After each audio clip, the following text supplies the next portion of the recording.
part of AML CFT Compliance Program series, where we will discuss an important element of AML CFT Compliance Program, which is a system of internal policy, procedure, and control in more detail.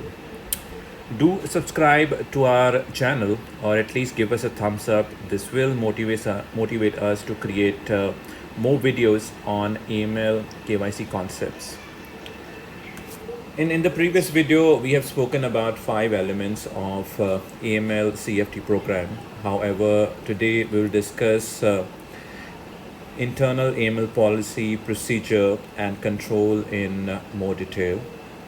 The establishment and continual development of financial institution policies, procedures, and control are foundational to a successful AML CFT program. Together, policies, procedure, and controls define and support the entire AML CFT program, while at the same time act as a blueprint that outlines how an institution is fulfilling its regulatory requirements.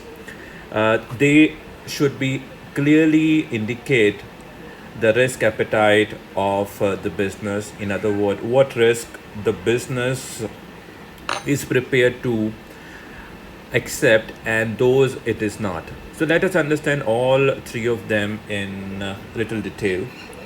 So policies are high-level statements that are uniform across the entire organization, approved by executive management or the board of director, defines the high-level responsibility of the stakeholder.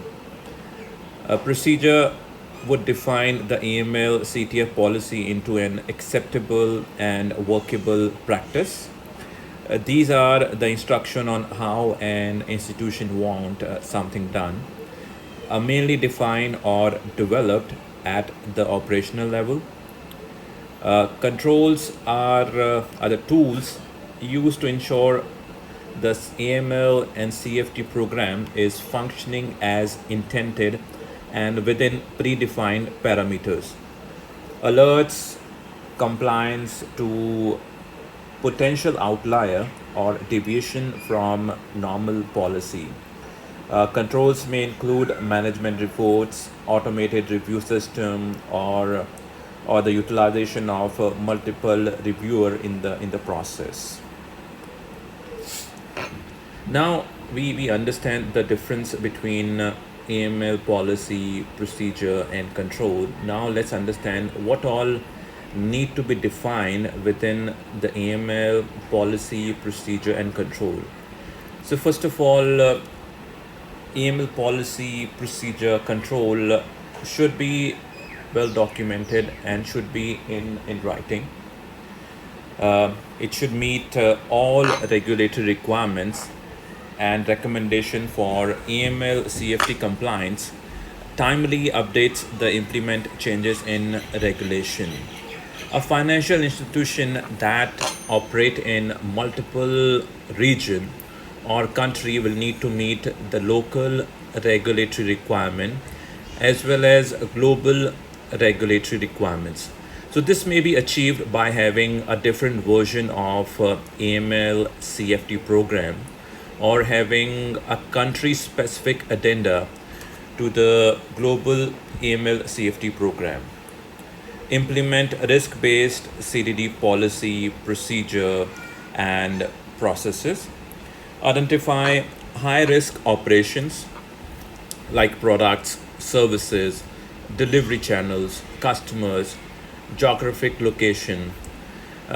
Provide for periodic update to the institutional risk profile and provide for an AML CFT compliance program tailored to manage risk. Comply with all record keeping requirements, including retention and retrieval of records. Assign clear accountability to persons for performance of duties under the AML CFT program. Provide segregation of duties. Develop and maintain a system of metrics, reporting, that provides accurate and timely information on the status of the AML CFT program, including statistics on key element of the program such as the number of transactions monitored, alert generated, cases created, suspicion transaction reports filed, establish training requirement and standards in order to ensure that the employers are made aware of and have a working understanding of the procedure to be followed and their relevance to mitigate AML CFT risk in their departments or in their area of responsibilities. Develop and implement screening program to ensure high standard when hiring employee. Implement appropriate disciplinary action for employee who consistently fail to perform in accordance with the EML CFT program. Develop and implement quality assurance testing programs to assess the effectiveness of the AML CFT program implementation and execution of its requirement. So this is separate from the independent audit requirement, but serves a similar purpose to assess the ongoing effectiveness of the program.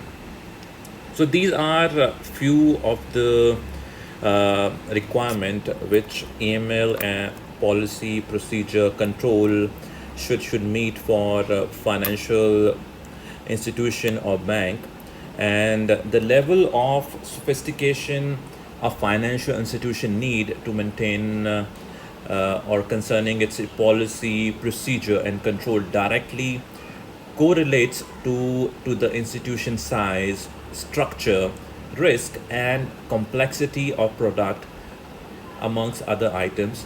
Failure to establish, perform, follow or maintain educate policy, procedure and control can lead to severe enforcement against the institution or designated individual involved. So that's all about AML policy, procedure and control, which are which is an important element of AML CFT compliance program. Thank you so much for your time. You have a nice day. Bye.